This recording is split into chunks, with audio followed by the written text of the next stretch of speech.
ಆನೇಕಲ್ ತಾಲೂಕು ಕಚೇರಿಗೆ ಜಿಲ್ಲಾಧಿಕಾರಿಯವರ ಭೇಟಿಯಾಗಿದೆ. ಜಿಲ್ಲಾಧಿಕಾರಿಯಾದಂಥ ಜಗದೀಶ್ ಅವರು ಭೇಟಿಯನ್ನು ಮಾಡಿದ್ದಾರೆ. ಭೇಟಿಯಾಗಿ ಅನೇಕ ವಿಷಯಗಳ ಬಗ್ಗೆ ಚರ್ಚೆಯನ್ನು ನಡೆಸಿರುವಂತಹ ಜಿಲ್ಲಾಧಿಕಾರಿ ತಾಲೂಕು ಕಚೇರಿ ಮೇಲೆ ಸಾಕಷ್ಟು ದೂರುಗಳು ಬಂದ ಹಿನ್ನೆಲೆಯಲ್ಲಿ ಅವರ ಭೇಟಿ ಆಗಿದೆ.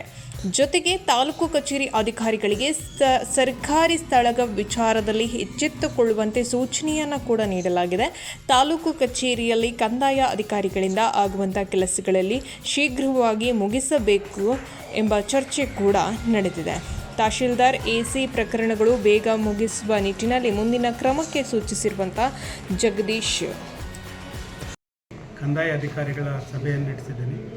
ಕಂದಾಯ ವಿಷಯಗಳು, ಮೂಲ ಕಂದಾಯ ವಿಷಯಗಳು, ಸಾರ್ವಜನಿಕರಿಗೆ ಅನುಕೂಲ ಆಗುವಂಥ ವಿಷಯಗಳನ್ನು ನಾವು ತೀರ್ಮಾನ ಮಾಡಲೇಬೇಕಾಗಿದೆ. ಭಾಳಷ್ಟು ವರ್ಷಗಳಿಂದ ಬಾಕಿ ಉಳಿದಿರುವಂಥ ಪ್ರಕರಣಗಳನ್ನು ತೀರ್ಮಾನ ಮಾಡಿ ಸಾರ್ವಜನಿಕರಿಗೆ ಕಂದಾಯ ವಿಷಯಗಳಲ್ಲಿ ಒಂದಿಷ್ಟು ನೆಮ್ಮದಿ ಅಂತ ತಂದುಕೊಡ್ಬೇಕು ಅನ್ನೋದು ಮಾನ್ಯ ಕಂದಾಯ ಸಚಿವರ ಉದ್ದೇಶ ಆಗಿದೆ. ಆ ನಿಟ್ಟಿನಲ್ಲಿ ಈಗಾಗಲೇ ಅವರು ಏನು ಪೋಡಿ ಮುಕ್ತ ರಾಜ್ಯವನ್ನು ಮಾಡಬೇಕು ಅನ್ನೋ ದೃಷ್ಟಿಯಿಂದ ಪೋಡಿಗೆ ಸಾಕಷ್ಟು ಶ್ರಮ ವಹಿಸ್ತಾ ಇದ್ದಾರೆ. ಅದಕ್ಕಾಗಿ ನಾವು ಈಗ ಆಲ್ರೆಡಿ ಆನೇಕಲ್ನಲ್ಲಿ ಮತ್ತು ಬೆಂಗಳೂರು ಈಸ್ಟಲ್ಲಿ ಈಗ ಆಲ್ರೆಡಿ ನಾನು ವಿಸಿಟ್ ಮಾಡಿ ರಿವ್ಯೂ ಮಾಡಿದ್ದೇನೆ.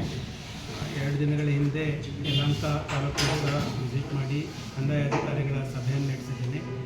ಮೂಲ ಕಂದಾಯ ವಿಷಯಗಳ ಬಗ್ಗೆ ಒಂದಿಷ್ಟು ಗಮನವನ್ನು ಕೊಡಬೇಕು. ರೈತರಿಗೆ ಮತ್ತು ಯಾರು ಜಮೀನು ಹೊಂದಿದ್ದಾರೆ ಅವರಿಗೆಲ್ಲರಿಗೂ ಸಹ ಕಂದಾಯ ವಿಷಯಗಳಲ್ಲಿ ಏನೆಲ್ಲ ಅಹವಾಲು ಇದೆ ಅದನ್ನು ತೀರ್ಮಾನ ಮಾಡುವಂಥ ಕೆಲಸವನ್ನು ಮಾಡಬೇಕು ಅಂತ ಈಗಾಗಲೇ ಸೂಚನೆ ಕೊಟ್ಟಿದ್ದೀವಿ.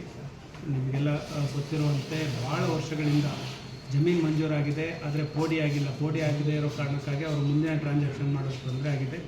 ಆ ನಿಟ್ಟಿನಲ್ಲಿ ನಾವು 1 to 5 ಮಾಡುವಂಥದ್ದು ಮತ್ತು 6 to 10 ಮಾಡುವಂಥ ಕೆಲಸವನ್ನು ಮಾಡ್ತಾಯಿದ್ದೀವಿ. ಮಾಡಿ ಅವ್ರಿಗೆ ಸಪ್ರೇಟ್ ಸರ್ವೆ ನಂಬರನ್ನು ಕೊಟ್ಟು ಸಪ್ರೇಟ್ ಪಾಣಿಯನ್ನು ಕೊಡುವಂಥ ಕೆಲಸವನ್ನು ಮಾಡಬೇಕಂತ ಮಾನ್ಯ ಕಂದಾಯ ಸಚಿವರು ಸೂಚನೆ ನೀಡಿದ್ದಾರೆ. ಅದ್ರ ಪ್ರಕಾರ ಎಲ್ಲರಿಗೂ ಈ ಸೂಚನೆಯನ್ನು ಕೊಟ್ಟಿದ್ದಾರೆ.